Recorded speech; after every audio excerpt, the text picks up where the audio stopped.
दोस्तों आज के हमारे इस वीडियो में हम कंपेयर करने जा रहे हैं old tax regime versus new tax regime. कौन सी टैक्स रिजिम में कितना ज्यादा आपको टैक्स बेनिफिट मिलता है, आइए जानते हैं आज के इस वीडियो में। दोस्तों आप सभी को पता है बजट 2023 के अंदर न्यू टैक्स रिजिम में बहुत सारे बदलाव किए गए थे, जिसके अंदर स्टैंडर्ड डिडक्शन आपको अलाउड किया गया था। आपकी जो इनकम टैक्स रिबेट लिमिट है वो 25,000 तक टैक्स फ्री कर दी थी, यानी आपको 7 लाख तक इन केस अगर आप नॉन सैलरी पर्सन है और 7.5 लाख तक आपकी इनकम पर कोई भी टैक्स नहीं लगेगा। यानी अगर आपकी 7 लाख से अंदर है, 7.5 लाख से अंदर अगर सैलरीड पर्सन है तो उस केस में आपको कोई भी टैक्स नहीं देना है। इसके अलावा जो स्लैब रेट है उसमें भी चेंज किया गया था। 3 लाख तक आपके लिए नील थी, 3 से 6, 6 से 9, 9 से 12, 12 से 15 और 15 से ऊपर अगर आपकी टैक्स स्लैब है तो उसमें 30% आपको टैक्स रेट लगेगी। दोस्तों ये बहुत सारे चेंजेस जो है वो न्यू टैक्स रिजिम वालों के लिए किए गए थे। ओल्ड टैक्स रिजिम वालों को कोई भी बेनिफिट नहीं दिया गया था। लेकिन दोस्तों आज के इस वीडियो के अंदर हम कंपेयर करने जा रहे हैं कि अगर आप असेसमेंट ईयर 24-25 की इनकम टैक्स रिटर्न भरते हैं तो आपको न्यू टैक्स रिजिम ऑप्ट करना चाहिए या फिर आपको ओल्ड टैक्स रिजिम ऑप्ट करना चाहिए। कौन सी टैक्स रिजिम आपको ज्यादा फायदा देने वाली है, ज्यादा बेनिफिट देने वाली है, आइए जानते हैं आज के इस वीडियो में। तो चैनल पे नए तो सब्सक्राइब कर लीजिए और बेल आइकन पर नोटिफिकेशन पे क्लिक कर लीजिए ताकि आपको आने वाले सभी नोटिफिकेशन रिगार्डिंग हमारे वीडियोस रेगुलरली मिलते रहे। आइए स्टार्ट करते अपना आज के वीडियो को बिना देरी करते हुए।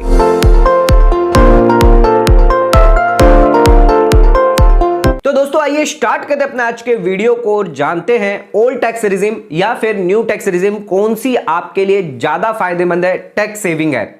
एग्जाम्पल के थ्रू समझेंगे तो एक कंपनी है जिसके अंदर राम भी एक एम्प्लॉय है, सैलरीड एम्प्लॉयड है, और श्याम भी एक सैलरीड एम्प्लॉयड है। राम का यह मानना है कि ओल्ड टैक्स रिजिम जो है वो बेटर है न्यू टैक्स रिजिम से। राम ने अपना इन्वेस्टमेंट जो है वो फिक्स डिपॉजिट में, पोस्ट ऑफिस में, जिससे उसे एटीसी का बेनिफिट मिल सके उसमें किया हुआ है। साथ ही साथ राम ने हेल्थ इंश्योरेंस पॉलिसी भी लेके रखी है खुद पर और अपने सीनियर सिटीजन पर। तो ओवरऑल मान के चलेंगे कि 50,000 की 80D में उन्हें छूट मिल जाएगी और सेक्शन 80C की बात करें तो 1.5 लाख तक की वो छूट लेने वाले हैं। राम और श्याम दोनों की सेम सैलरी है 15 लाख रुपए। क्योंकि न्यू टैक्स रिजिम में श्याम की जो सैलरी है वो 15 लाख है, इस वजह से जो रिबेट है वो अलाउड नहीं किया जाएगा। ना ही राम को अलाउड किया जाएगा 5 लाख पर, ना ही श्याम को अलाउड किया जाएगा 7 लाख पर, क्योंकि दोनों केस में यहां पर जो इनकम है वो क्रॉस कर जाती है। जब आपकी इनकम जो क्रॉस कर जाती है 5 लाख से या 7-7.5 लाख से, तो उस केस में आपको रिबेट 87A का अलाउड नहीं किया जाता। लेकिन हम ये मान के चलते हैं कि दोनों के अंदर आपको स्टैंडर्ड डिडक्शन मिल जाएगा। न्यू टैक्स रिजिम में आप सभी को पता है बजट 2023 के अंदर स्टैंडर्ड डिडक्शन अलाउड किया था, तो दोनों केस के अंदर हम 50,000 रुपए स्टैंडर्ड डिडक्शन अलाउड कर लेंगे।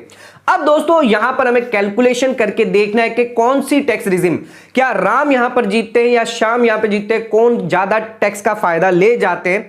जिसके लिए हमें उनकी टैक्स स्लैब को देखकर ओल्ड टैक्स रिजिम या न्यू टैक्स रिजिम जो भी स्लैब होगी उस पर यह 15 लाख पर कैलकुलेशन करना होगा। तो दोस्तों आइए सबसे पहले हम कैलकुलेट करते हैं राम की सैलरी ओल्ड टैक्स रिजिम से, जिसमें एटीसी और एटीडी का डिडक्शन लिया गया है। तो दोस्तों यहां पर हम कैलकुलेट करते हैं सबसे पहले राम की सैलरी ओल्ड टैक्स रिजिम से। हमने आपको बताया था राम ने जो है पीपीएफ में निवेश किया है, फिक्स डिपॉजिट में, एलआईसी में निवेश किया है और इसी के साथ है हेल्थ इंश्योरेंस पॉलिसी लिए, तो सेक्शन 80C के तहत 1.5 लाख की छूट ले लेंगे और सेक्शन 80D के तहत 50,000 यानी खुद पर सेल्फ पर 25,000 और पेरेंट्स पर हेल्थ इंश्योरेंस लिए यानी 25,000, टोटल 50,000 की छूट लेने वाले। आइए देखते हैं अगर राम की सैलरी 15 लाख रुपए है तो उस केस में सबसे पहले हम उसमें से लेस करेंगे स्टैंडर्ड डिडक्शन। 50,000 में स्टैंडर्ड डिडक्शन यहां पर अलाउड किया गया है ओल्ड टैक्स रिजिम में, तो वो कम कर देते हैं, जिसके बाद राम की सैलरी निकल के आती है 14,50,000 रुपए। दोस्तों 80C और 80D का 2 लाख का डिडक्शन और इसमें से कम कर दें, जिसके बाद राम की सैलरी 12,50,000 रुपए निकल के आती है जो नेट सैलरी है। अब इस नेट सैलरी पर हमें टैक्स कैलकुलेट करना है ओल्ड टैक्स रिजिम के हिसाब से, ओल्ड टैक्स स्लैब के हिसाब से। आप सभी को पता है ओल्ड टैक्स स्लैब क्या दी गई है। ओल्ड टैक्स स्लैब 2.5 लाख तक आपकी नील रहने वाली है। 2.5 लाख से 5 लाख की बात करें तो 5% की टैक्स रेट पर आपको 12,500 का टैक्स चुकाना होता है। अगर आपकी 5 लाख से 10 लाख है तो उस केस में 5 लाख पर आपको 20% यानी 1 लाख रुपए का टैक्स लगता है। क्योंकि यहां पर 12,50,000 है तो 10 लाख तक तो आपको 1,12,500 का टैक्स देना है, और ये जो 2.5 लाख ऊपर से है, 10 लाख से ऊपर, उस पर 30% टैक्स रेट लगेगा यानी 75,000 रुपए। तो टोटल कुल टैक्स निकल के आता है 187,500 राम की सैलरी पर ओल्ड टैक्स रिजिम के हिसाब से। इस पर 4% एजुकेशन सेस अगर ऐड करें तो 7,500 का टैक्स निकल के आता है सेस। तो यहां पर जो टोटल जो टैक्स है 187,500 प्लस 7,500 यानी 1,95,000 की टैक्स लायबिलिटी निकल के आती है राम पर ओल्ड टैक्स रिजिम के लिए। तो दोस्तों ओल्ड टैक्स रिजिम में जो राम है वो 1,95,000 का टैक्स भरने वाले। आइए अब देखते हैं श्याम ने न्यू टैक्स रिजिम ऑप्ट किया है तो उसमें क्या टैक्स लायबिलिटी निकल के आती है, और उसके बाद ये भी जानेंगे कि कौन सी टैक्स रिजिम में आपको फायदा मिलने वाला है। क्या राम यहां पर बेनिफिट ले जाएंगे या फिर यहां पर श्याम ले जाएंगे, क्योंकि श्याम के पास कोई भी डिडक्शन यहां पर अलाउड नहीं है। शाम के पास सैलरी भी यहां पर ज्यादा है, डिडक्शन भी यहां पर नहीं है, और इसके अलावा जो टैक्स लायबिलिटी है क्या उनकी ज्यादा होने वाली है। आइए ये भी जान लेते हैं। अब कैलकुलेट करते हैं शाम की सैलरी न्यू टैक्स रिजिम के हिसाब से। तो शाम के पास कोई भी डिडक्शन अलाउड नहीं है, इन्वेस्टमेंट भले ही किया क्यों ना हो, चाहे उन्होंने लाइफ इंश्योरेंस पॉलिसी लियो, हेल्थ इंश्योरेंस पॉलिसी लियो शाम ने, लेकिन उन्हें न्यू टैक्स रिजिम में कोई भी डिडक्शन अलाउड नहीं किया जाएगा। 15 लाख की शाम की सैलरी है जिसमें से 50,000 स्टैंडर्ड डिडक्शन जरूर अलाउड किया जाएगा, यानी 14,50,000 सैलरी नेट निकल के आती है। आइए इस 14,50,000 पर अगर हम टैक्स कैलकुलेट करें तो टैक्स स्लैब के हिसाब से हमें देखना होगा।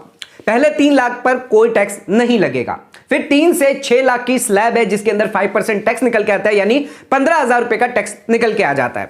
फिर 6 से अगर 9 की बात करें तो 10% के हिसाब से, तो 3 लाख पर 10% यानी 30,000 रुपए टैक्स निकल के आता है। इसके बाद 9 लाख से 12 लाख की बात करें तो 3 लाख पर 15% यानी 45,000 रुपए का टैक्स निकल के आता है।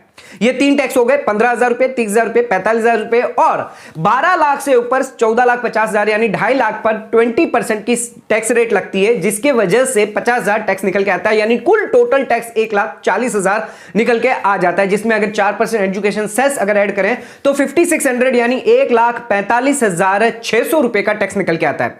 दोस्तों यहां पर शाम सिर्फ 1,45,600 रुपए टैक्स देने वाले, जबकि राम जो है वो 1,95,000 यानी 49,400 यानी कुल मिलाकर 50,000 का यहां पर टैक्स सेविंग हो जाती है। आप साफ साफ देख सकते हैं कि यहां पर जो शाम है जिनको कोई भी टैक्स बेनिफिट डिडक्शन का अलाउड नहीं किया गया, उनकी सैलरी भी ज्यादा थी, लेकिन क्योंकि उन्होंने न्यू टैक्स रिजिम ऑप्ट करी थी और बजट में इस बार जो न्यू टैक्स रिजिम थी जिसकी स्लैब को ऐसे चेंज किया गया था जिस वजह से ज्यादा फायदा दिया जाए। यानी अगर आप ओल्ड टैक्स रिजिम में जाते हैं या न्यू टैक्स रिजिम में जाते तो आपको यह देखना जरूरी है कि कौन सा टैक्स बेनिफिट आपको देने वाला है। तो यहां पर साफ साफ आप देख सकते हैं कि 50,000 तक का गैप जो है टैक्स बेनिफिट मिल जाता है शाम को, जबकि राम को 50,000 एक्स्ट्रा देना पड़ जाता है। तो यहां पर राम ने भले ही 80C में डिडक्शन अलाउड हो गया है या फिर 80D का डिडक्शन अलाउड क्यों ना हुआ हो या उनकी सैलरी कम भी क्यों ना है, तो भी यहां पर ज्यादा टैक्स देना पड़ रहा है, क्योंकि राम की जो स्लैब थी वो 5 से 10 लाख तक 20% थी और 10 लाख से ऊपर जो थी वो 30% थी, जबकि शाम के यहां पर टैक्स स्लैब थी जो 12 लाख से ऊपर 20% निकल के आती है। तो ये जो गैप है 20% वाला जो एक्स्ट्रा यहां पर ओल्ड टैक्स रिजिम में ज्यादा देखने को मिल जाता है, यानी जो 5 लाख से 10 लाख के बीच में देखने को मिल जाता है 20% और 10 लाख से ऊपर 30% मिल जाता है, जहां पर शाम के केस में सिर्फ 15% तक का ही जो है 12 लाख रुपए तक सिर्फ 15% का ही टैक्स रेट लगता है। यहां पर जो न्यू टैक्स रिजिम है जिसमें ज्यादा आपको टैक्स बेनिफिट देखने को मिल जाता है। तो दोस्तों यहां पर हम देख सकते हैं साफ साफ के जो शाम है उन्हें ज्यादा टैक्स बेनिफिट मिला है राम के मुताबिक। हमारे इस वीडियो के अंदर हमने कंपेयर करने की कोशिश करी ओल्ड टैक्स रिजिम और न्यू टैक्स रिजिम, किसमें ज्यादा आपको फायदा मिलेगा, किसमें ज्यादा आपको टैक्स बेनिफिट मिलेगा। तो दोस्तों होप सो आप भी अपनी अगर इनकम टैक्स रिटर्न फाइल करने जा रहे हैं तो एक बार न्यू टैक्स रिजिम या ओल्ड टैक्स रिजिम ऑप्ट करने से पहले जरूर देख लें कि किसमें आपको टैक्स का फायदा ज्यादा दिया जाएगा। दोस्तों आज का वीडियो अगर आपको पसंद आए तो चैनल को लाइक, सब्सक्राइब और शेयर करना ना भूले। धन्यवाद।